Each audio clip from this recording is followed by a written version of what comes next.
Hello, everybody. Thank you for joining our talk. I'm Danny, and this is George, and we're both from Avon Wildlife Trust, which is a local wildlife charity based in Bristol. So we're going to be talking to you today about engaging with young people. We were hoping to have a few more young speakers with us, but unfortunately Communicate Plus got postponed. So we're going to give you a bit of an overview about that and some other work that we are doing. But first of all, what I'd really like is everyone to answer the poll on the sidebar. It'd be interesting to see how many people work with young people already. Yeah, so we've got a few good questions on there. Does your organisation value youth voices? Do you currently have a youth panel or a young trustee? Does your organisation currently value youth work or currently work with young people? So it'd be good to get some answers on those polls before we start. It's coming through. I've got a couple of people under 25. A lot of people's organisations value youth work, which is great, and youth voice. Oh, and quite a lot of people have a youth panel or youth board. Yeah, that's very interesting. And yeah, most of you are already working with young people as well, which is fantastic. Yeah, it's good to know, just so we know where who we're talking to. It's a bit weird in this kind of situation of not being able to see anybody. Yeah, it looks like we currently have 8 people under the age of 25 in the session, which is nice. Okay, shall we share our screen? Yes.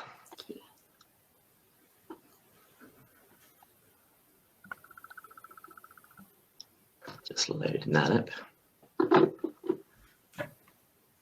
Okay, so can we go on to the next slide? And the one after.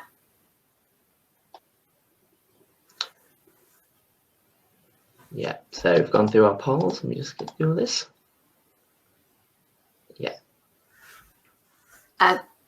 So both myself and George work on a project called Our Bright Future, which is a national project run by the Wildlife Trusts. And we're one of 31 projects within that umbrella that's run by the Wildlife Trusts. And they're all to do with combining youth work and the environmental sectors, but lots of the different projects do it in different ways. So some are more about food sustainability, some are more about energy, some are more conservation focused. So ours is more conservation focused, and we work with young people aged 11 to 24. So we've got quite a big age range within our project. And our key aims are to connect young people to nature. So we integrate wellbeing into all of the sessions that we run to make sure that young people feel connected to nature and have that resilience. And as well as that, we do a lot of gaining skills and experience. So for a greener economy, for young people to get those skills. And we look at it as any job to try and get green skills, because not everyone's going to go into the green sector, but we want everybody to think about the environment when they're working. And the main thing we also do is that we want young people to act as catalysts for change. So we're very youth-led. So quite a lot of our projects have that youth-led feel to them. And over the last, we're on to year 5, just coming to the end of year 5, we've engaged with 9,000 young people, and 1,000 of those have taken action or done something youth-led, which we're really proud of. Next slide, please, George. So I think I'm preaching to the choir here, because loads of people say their organisation already works with young people, but we just thought we'd quickly put why it's important to work with young people, but I'll whiz through these. So they always have fresh, amazing ideas. Like, I never know what's going to be brought up in my youth-led conversations. I think one thing's going to happen and then we go a completely different direction, which has been really nice. And that links into their creativity. There's just so many amazing ideas that come out of our projects. Next one, please. Have loads of energy. So quite often when we're doing practical conservation work, we think, oh, okay, we'll get this little bit of practical work done. We'll clear this bramble or we'll plant this. And then we end up doing like 3-fold the amount of work because they just have so much energy. And obviously, as a wildlife trust, we want to engage with people. So we want to be engaging with lots of different people too. So One of the things that we found is that obviously quite a lot of young people don't go outside as much as maybe even my era or definitely my parents' era. So trying to get young people out and about in a safe way and showing them that there is loads of stuff that you can do outside. Next one. And then I've mentioned it again, but I think it's really important to think about well-being, especially in this era of COVID and everything else going on and climate change. It's really important to think about well-being, and showing the tools that you can use. Just going out for a walk is really helpful for that. And actually, young people are already doing it. They're taking action. They're doing the school strikes. They're doing XR Youth. So we want to work with them and build on that and help facilitate what they want to do. But there are barriers to working with young people. So I'd really like everyone to type in the chat some barriers that they've faced when they've worked with young people.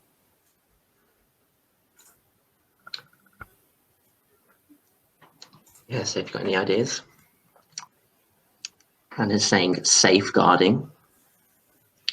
Yeah, and people want to make sure they've got the right training and things before they engage in youth work, which is very important. Yeah, and especially with the online side of it as well, like we found that quite difficult, getting our safeguarding procedures in place.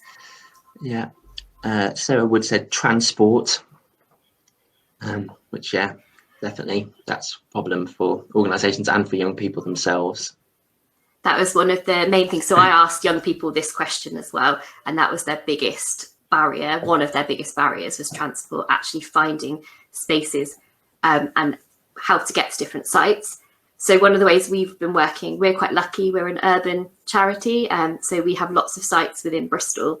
So we always try to do a site that's on a bus route or easy to get to, so that young people can, say, normally get there, but obviously COVID's a completely different situation. And we would also, we have a minibus, so we'd collect young people and take them to site. And link with the other transport issue is that we've had quite a lot of young people telling us that they can't afford it. So we subsidise transport, so we let them claim their transport back as well, which has worked really well and means that we get a lot more young people. Yeah, that was one that was Jen raised. She said money. Mandy's also put having appropriate clothing and transport. Which one is it? Not every young person's going to have access to suitable outdoor clothes or shoes, which is definitely something to think about. Again, pre-COVID, we would have gloves and wellies that we could lend out to young people. Something to think about.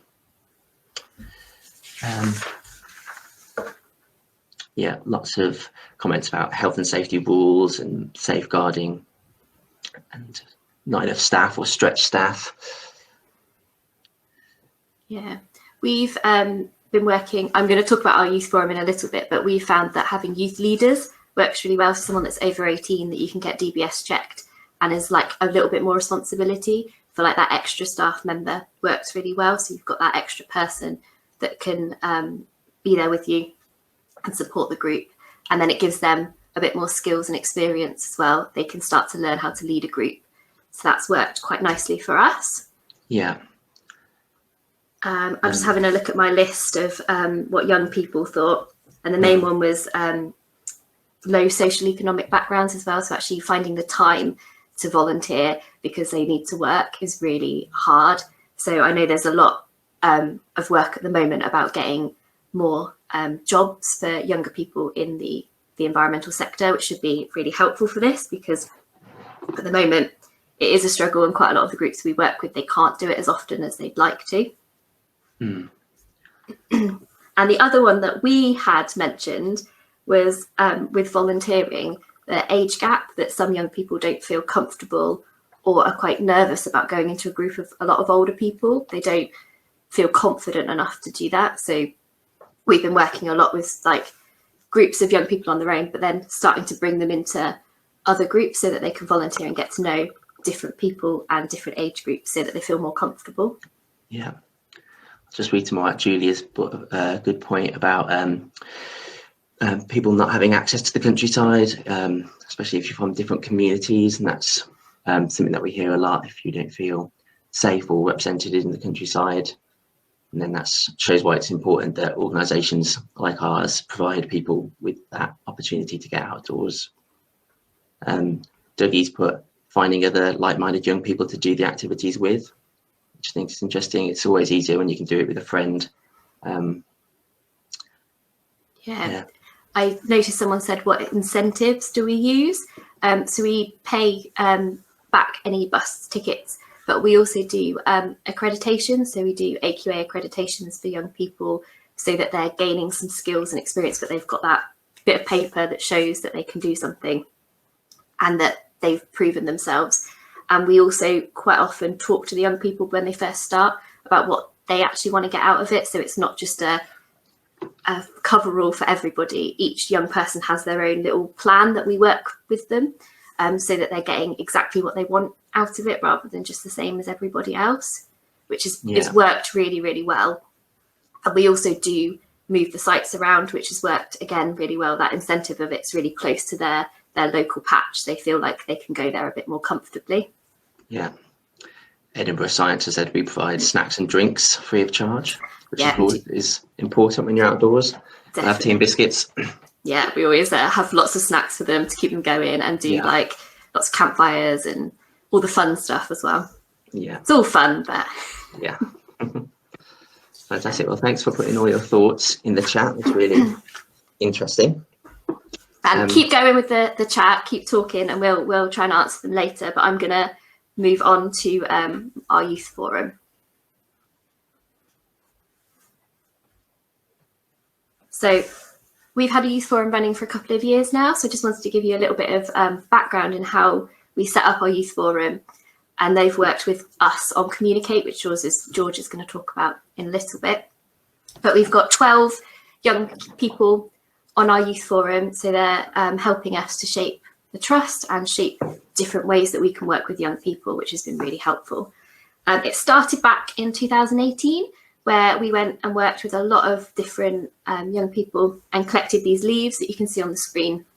And we asked them if they could change one thing for themselves and for nature, what would it be? So we gathered all of this information together, and there was a lot about learning about more things, and also that they wanted to take action, but they weren't sure how to take action.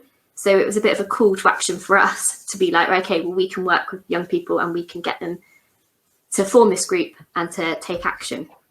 So 2018, we worked with a lot of different groups and got our youth forum set up.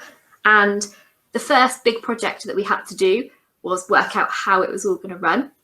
Like I said, we try and be as youth-led as possible. So we left that to the young people themselves to decide how they were going to meet, when, where, like how often. So they decided the codes of conduct. We obviously gave them information. So we did some meetings about how youth boards work in the past, how our board of trustees work, so that they had all of that information to decide how that they were going to then input into that. And they decided exactly what they wanted to do. And then they wrote a mission statement, which I was going to try and read, but it's a little bit blurry. I'll see if I can do it. So it's to educate, to make a change on behalf of all young people, to inspire and represent all people that are affected by ecological breakdown and the climate change, and to empower, to help facilitate people to make a change, and then to take action, to actually take action on issues that are publicised in the media. And the last one they were really keen on is that actually taking action, doing something that they can do. So we had a lot of conversations around the action part of this, and they decided that their second big project was going to be an action pack. So they were going to do like actions that young people can take. So we had lots of youth from different areas. So one had done a lot of fundraising, so she wanted a bit of fundraising in the action pack. Another person had set up a toad patrol, so he wanted how to set up groups in his part of the pack. So it had loads of different ways that young people could take action.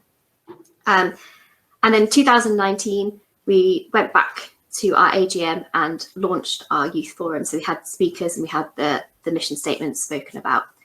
And then since then, I don't want to mention COVID very much, but we've had COVID, and the action pack has been put on slightly the back burner. And we've started to do a lot on social media posts. So you want to skip to the next slide, George? Yeah. So when we all found out we were going to be furloughed, this is the learning team, I spoke to my youth forum and told them what was happening and asked them what they wanted to do over lockdown, if they wanted to do anything, what their thoughts were. And they came back with the idea of doing social media posts, which our comms team was thrilled with. They were really pleased about it. So they actually did social media posts once a week throughout lockdown, every Thursday for 3 months. And the way I helped facilitate it before I went on lockdown was I wrote an email to them once a week that then got sent to them with just some ideas and just some chat and just making sure that they were all okay. And then they just ran with it. We had 2 of our youth forum members that took a lead on this. They were slightly older and they had a bit of a background in social media. So they led the rest of the youth forum to create these absolutely amazing posts on our Instagram page. So they're still on there if you're interested in seeing them. There's some amazing videos of them talking as well. So I'd highly recommend it. And it's got tags of the young people that we worked with as well. You click onto the next slide, George, just so we've got both. But it was so impressive. They did such an amazing job. And I think it just shows that if you give young people the space and the time, they can do amazing things, like much better than I could do on social media. Yeah. And we now do it once a month. So they have their once a month youth forum takeovers on social media. Laura's just asked in the chat, did they illustrate these? And yes, they did. These are all done by the young people, and there was really good sharing of ideas as well. So the people that knew how to use software like Canva and stuff, they were all sharing ideas and teaching each other how to make exciting Instagram posts. So this is all their work, which is really cool. And I've just noticed someone's asked about the action pack. It's nearly finished, but because we had the pause of lockdown, we just want to finish a few bits. But then as soon as it's finished, I will publicise it widely. Okay. And I'm going to move on to talk a little bit about one of the main big projects that was one of the first projects that the Youth Forum got involved with us, and that was Communicate Plus. I thought I'd start with this photo because this is one of our Youth Forum members called Guy, and this is him talking at the Communicate Plus conference last year. So this was at Bristol Zoo, and this is Guy talking to the young delegates, telling them all about his journey so far into the environmental sector and what he's passionate about. And in this slide, he's actually talking about a toad rescue group that he's actually been involved with for nearly 8 years now. And Guy actually now is in charge of the social media posts for that rescue group, recruiting more members and sharing the stories that group gets up to. So it was great to have the Youth Forum involved in this project and actually speak at it, which was great. But if you haven't heard of Communicate Plus before, I'm going to tell you a little bit about it. It is basically the partner youth event to the Communicate conference that we're at right now. And it is a place for young people to get together and discuss and learn about these big environmental issues that are going to have a big impact on their lives in the future. It's aimed at Key Stage 3 students, so 11 to 14-year-olds, so year 7, 8 and 9. And what is great about Communicate Plus is that the programme is shaped by the young people themselves. So this was spoke a little bit about in the fireside chat yesterday with UK Youth, about how important it is to get young people involved in the planning right from the start, to make sure that the events and the things you're putting on for young people are of interest and are going to be successful. I'll talk more about that later. And Avon Wildlife Trust partnered up with the Natural History Consortium to run it for the first time last year. And it was a big success. We had over 8 schools come to Bristol Zoo for the evening, over 85 young people. And we had a great evening learning about big environmental issues and how to communicate those and start behaviour change campaigns.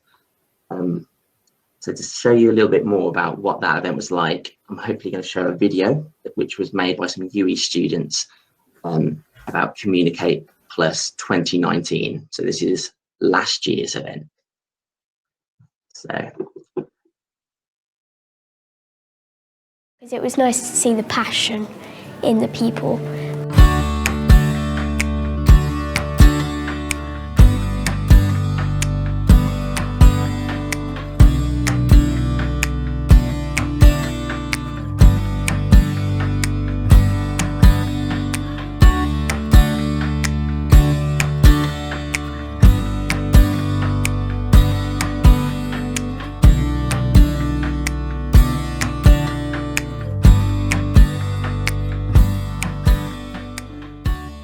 So tonight we have our second ever Communicate Plus conference, which is inviting secondary school students from across the Bristol region to join us to discuss the latest in environmental communications and issues that are really important to them, where we've got the context of things like youth climate strikes and a huge surge of youth action that has really come together in 2019, and so it seemed even more important this year that we bring those young people into the conversation. I think that the Communicate event is very good because it raises awareness in the people being affected by it, because lots of children are, well, teenagers, are being brought to this event and they're made aware of what is going on around them, and it's actually bad for them, so they can do something about it. My favourite thing about Communicate Plus is that all these interesting people come in and talk about interesting things, and how they have different views and different opinions to share with everybody. A lot of sessions running tonight which are bringing together some facilitators from organisations, and some of these are people who are early in their careers and just a few years older than the students themselves, and then we've got right through to people who are very experienced professionals and researchers who've been doing this for several decades, and so kind of really bringing that mix of activity for the students to get involved, to learn about some of the tools and techniques that are used in sharing some of these environmental issues. I think the most important thing for the environment is making sure it's healthy, and making sure that generations to come will have a good life to live, and will live in a world where they are happy and it's nice.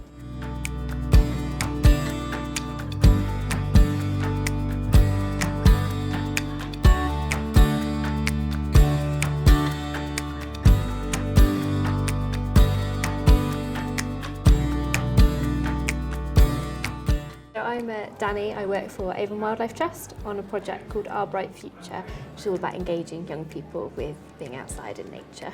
So our goal is to connect up environments and kind of improve biodiversity, make everything bigger, better, more connected. So the Communicate Conference is a great platform for this because they are talking about science and talking about communication, so it's kind of getting that message out there louder and wider.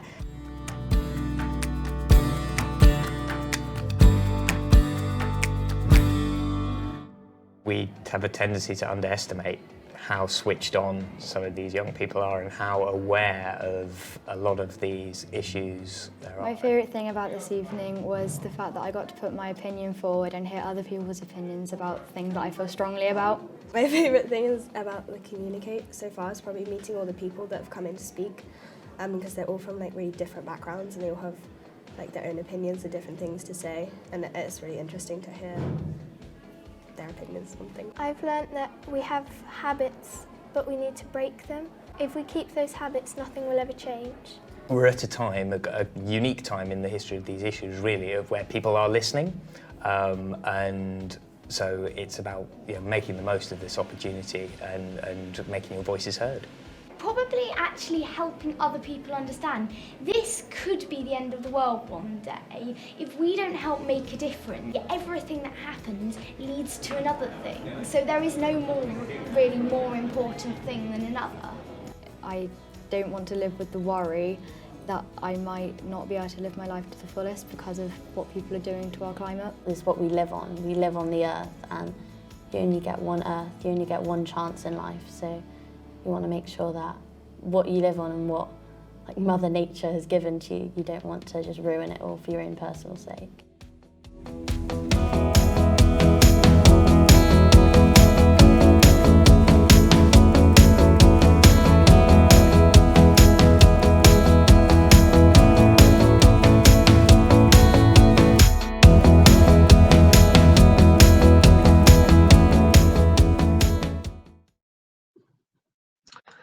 fantastic. Yeah, so that was a little clip put together by some students from UE from the event in 2019.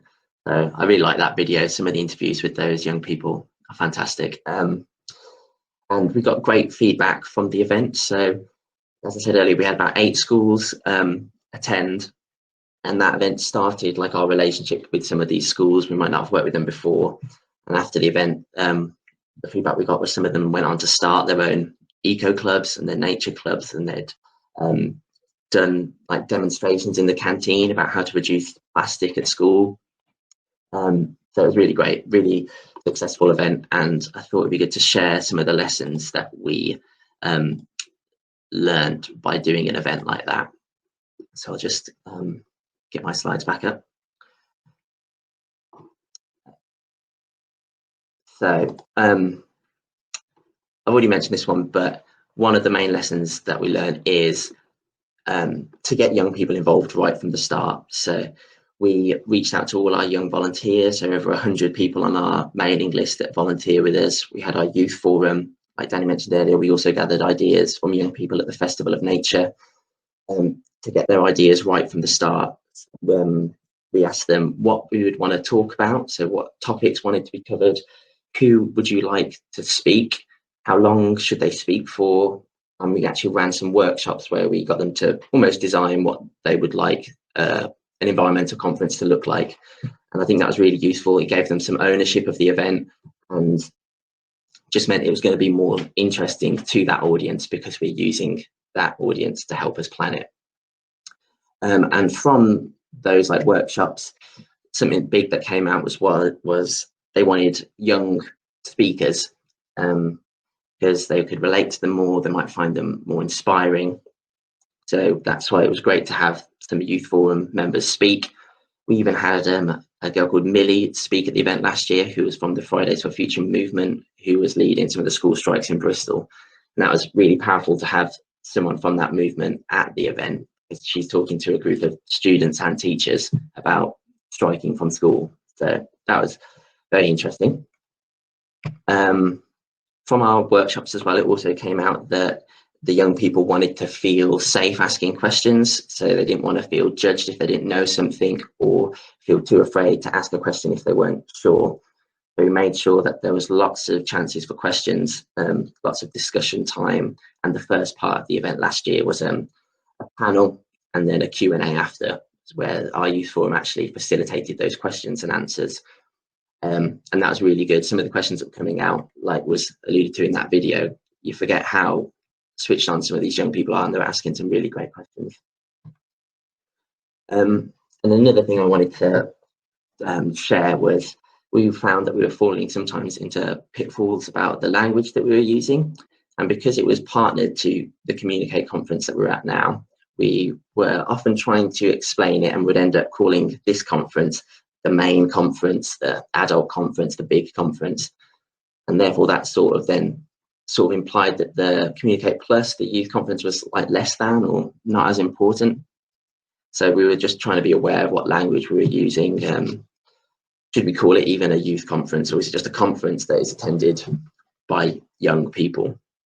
It's just something to think about. And we thought it was very interesting, kept having those discussions about the language we were using last year. So we wanted to take those lessons forward into planning for Communicate this year. Obviously, unfortunately, COVID did catch up with us and we weren't able to do it yet, but it has been postponed until next year, which does mean that if any of you listening to this now know of any school groups or youth groups that would be interested in coming to Communicate next year, that would be really great to send us a message if that's the case. When planning it for this year, we wanted to make sure it was as flexible as possible for schools. We knew that teachers and students are both stressed, have a lot on, so we wanted to make sure it was easy as possible for schools to attend. So we actually decided to split up the conference and do it over 2 weeks with a different session each week, so schools could either attend both, hopefully, or if not, just one, and we could catch them up with videos and resources on what they missed. This year it was difficult even deciding what time of day to do the conference at. So we reached out to all the schools and asked them when would be the best time of day to do it. And it was quite clear that they've got so much to catch up on at the moment that during the school day would be too difficult. So we did decide to do after school in the after school club slot, where they could still have that school community and sign into the event as a group or as a class all together. We wanted the event to be positive, so there's a lot to worry about this year. The students are stressed and have a lot on, so we wanted to make sure this event was positive and hopeful and inspiring, that they could take action from the event. And one way of making it positive and inspiring is by having those young speakers. So in the second session, we had planned a whole panel of young people at the start of their careers in the environmental sector that would be able to inspire the young delegates. So this might be a bit small to see, but this was the lineup that we had got prepared for the second week of Communicate Plus.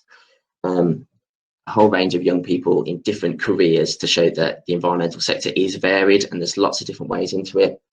We've got Ty, who works in television. Ainsley has just started his own nature and well-being courses that he was running.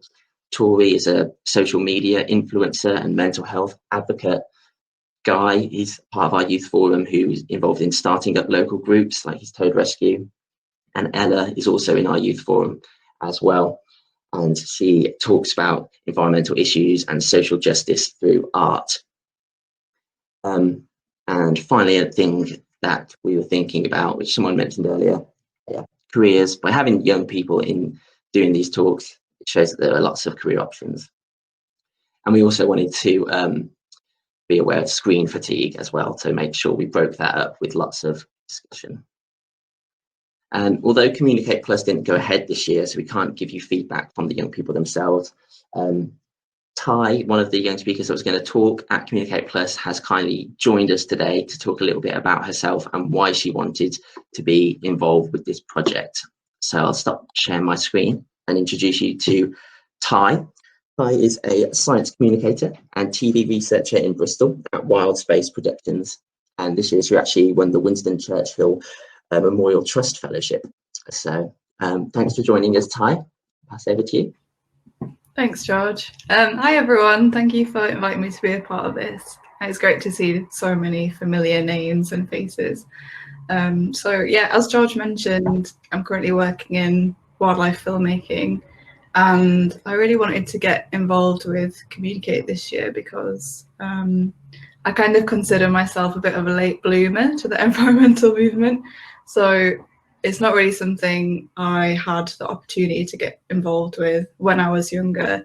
And I'm just so impressed, as I think many of us are, you know, with the sort of passion, the knowledge, the drive that many of these young people bring. I wish I was half as motivated as they are when I was their age. So part of it is humility and just wanting to learn from them. But also, I think I just wanted to be there as a sort of representative for my community and my background. Maybe show young people that it's okay to feel maybe like you're different to everyone else, or you might not know everything, you might not know all the jargon and the language. And so I think, you know, a lot of young people face massive pressures on social media in being the perfect activist, and I think that can be quite damaging and a lot of pressure. So I think it's really nice to meet people who are still on the journey, there to learn and want to learn from them. So yeah. Thanks a lot again, Ty, for joining us. That's really great of you to be here.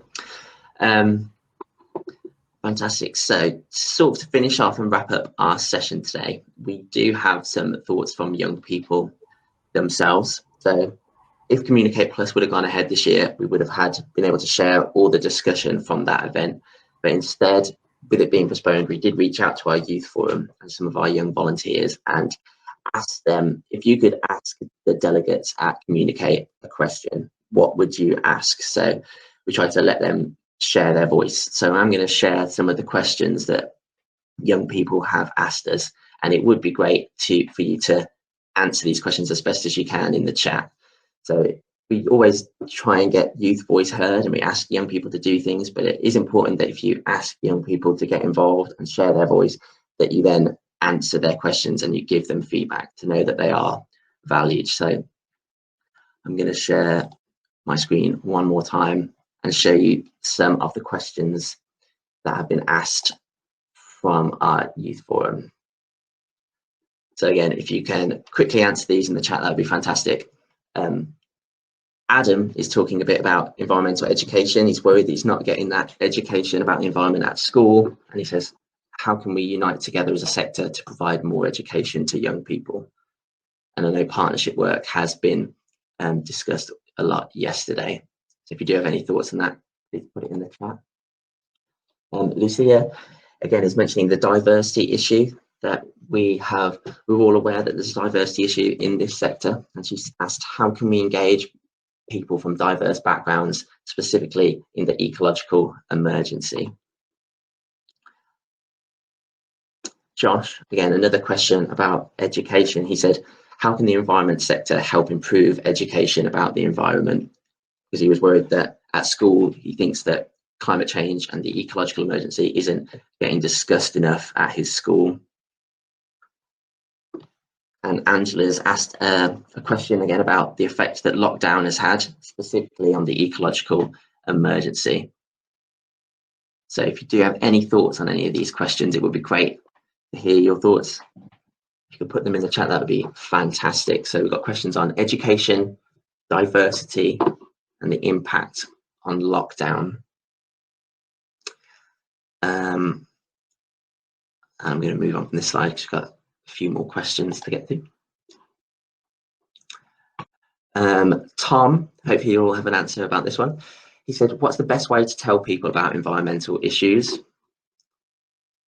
And we'll talk about today. And this one is interesting as well. Bradley said, the sector could try to communicate to young people through Instagram or TikTok. And again, at the social media chat yesterday, we were talking a lot about Instagram, but it would be great to see if anyone's been brave enough to try and tackle environmental issues through TikTok. Definitely lots of exciting new software and platforms out there to try and use to engage young people. And then Matthew has asked a big question, what are the biggest barriers to inspiring ordinary people?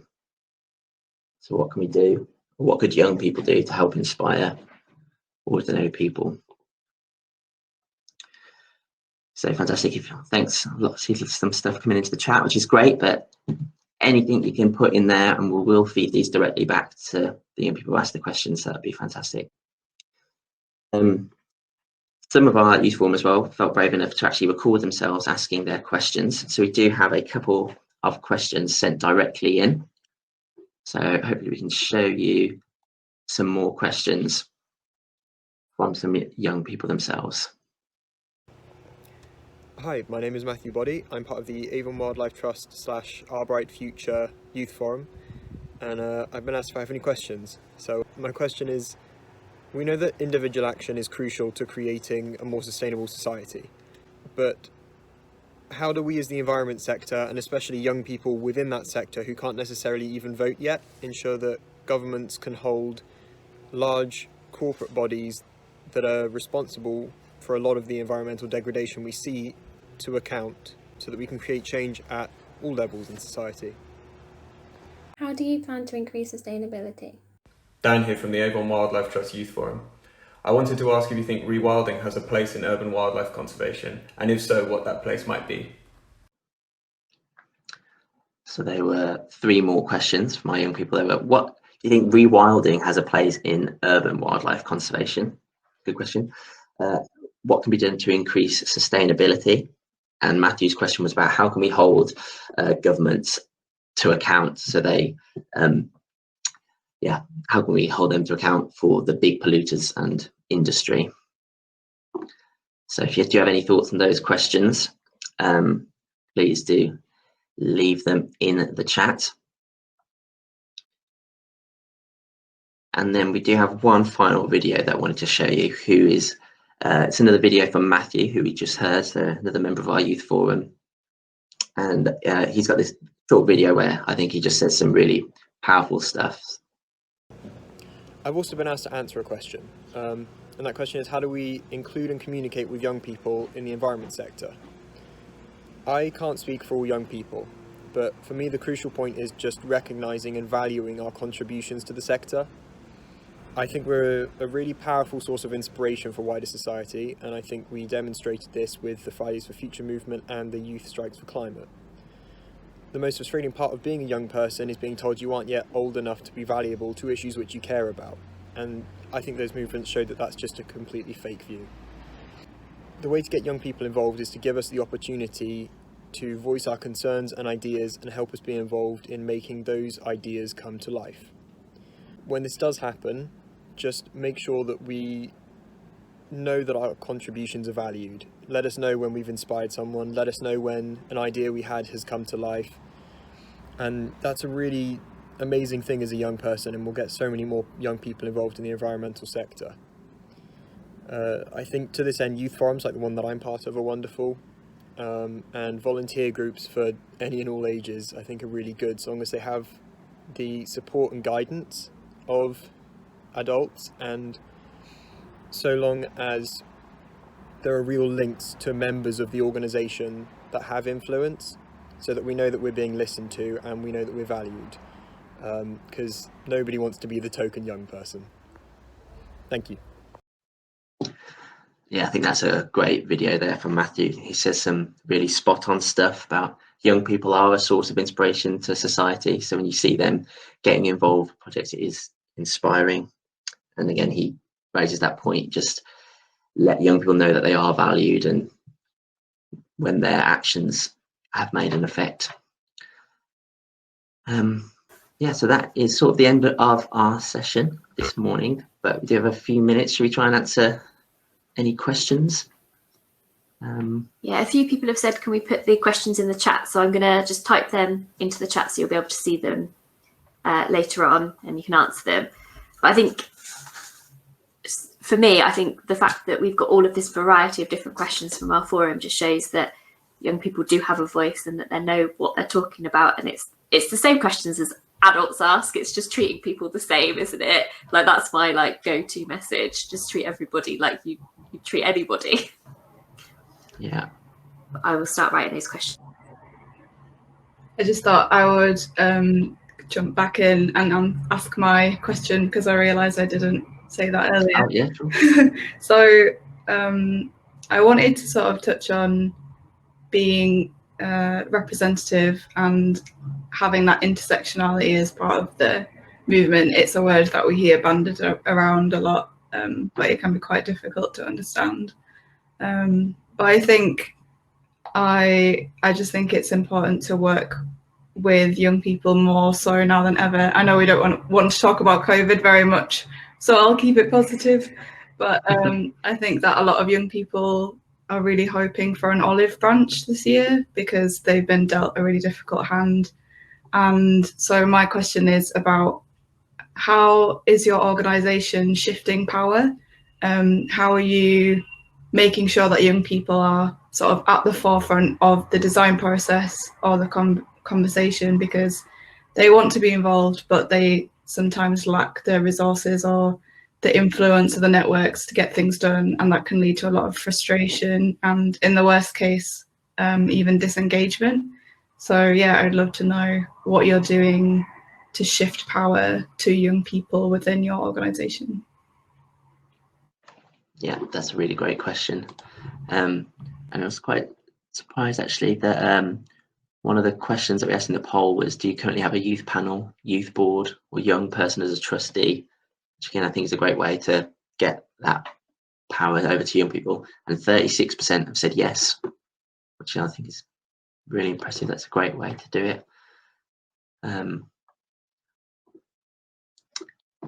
And I know we chatted a bit about partnership earlier, but that's another way to help increase diversity. We're trying to work with some youth groups now that specialise in promoting diversity as well. So partnerships can help with these other issues as well. I've been talking to a lot of people on here about that want to start a youth panel or youth board as well. So I'm going to try and get a little discussion going about helping with that. Yeah. Sorry to barge in here, George. And Danielle, I was going to say, this sounds like a perfect time maybe to set up, which are available at 11:30 to 12, or also there's one at 3 as well. So if you want to take over a room, if anyone's interested in that, this sounds like a great opportunity for network. Sounds good. see you by the fireside. All right then, I think we'll wrap it up there, but thanks very much for coming. See you soon. Thank you. See you at the fire. Bye. Bye.